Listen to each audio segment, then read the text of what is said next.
ख़िदमत करणु हर कंहिंजे वस जी ॻाल्हि न आहे। ख़ुदा जंहिंखे तौफ़ीक़ ॾिए ऐं पंहिंजी मख़लूक़ जो कमु वठे, जंहिंसां रब राज़ी थींदो आहे, उनखां पंहिंजी मख़लूक़ जे लाइ भलाई जा कम कराईंदो आहे ऐं उन्हनि जी दिलनि में इंसान ज़ात लाइ रहम पैदा कंदो आहे।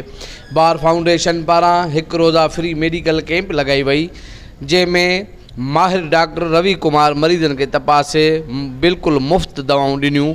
बार फाउंडेशन जे चेयरमैन मोहम्मद सचल वधियो GNP न्यूज़ सां ॻाल्हाईंदे चयो त बार फाउंडेशन जी टीम जी इहा कोशिशि रही आहे त ग़रीब मिसकीन माण्हुनि जी सिहत ऐं तालीम जे वधि में वधि ध्यानु ॾियूं ऐं उन्हनि खे तालीम ॾियारियूं ऐं सिहत जूं सभु सहूलियतूं ॾियारियूं त जीअं असांजे मुल्क में तालीम जे ज़ेवर ऐं सिहत जी सहूलियत खां केर बि महरूम न रहे।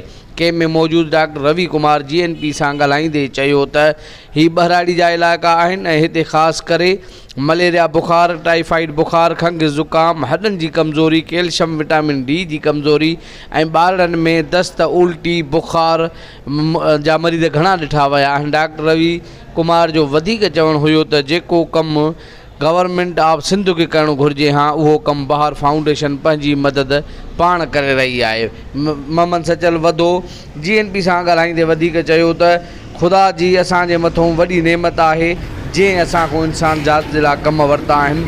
सिर्फ़ु इहे मेडिकल कैंप न पर तालीम जे हवाले सां, सिहत जे हवाले सां ऐं हिन सैलाब जॾहिं आयो हो ॿोॾि मुतासिरनि जी हर मुमकिना मदद कई, उन्हनि खे 2 वेला मानी फ़राहम कई। उन खां अलावा स्कूलनि में ॿारनि खे किताब वठी ॾियणु ऐं हर 15 ॾींहं जेको आहे सो हेड ऑफिस में कैंप हणणु। उन खां अलावा ॿियनि ॿहराड़ी इलाइक़नि में वञी उते बि पिणु कैंपूं लॻाईंदा आहियूं।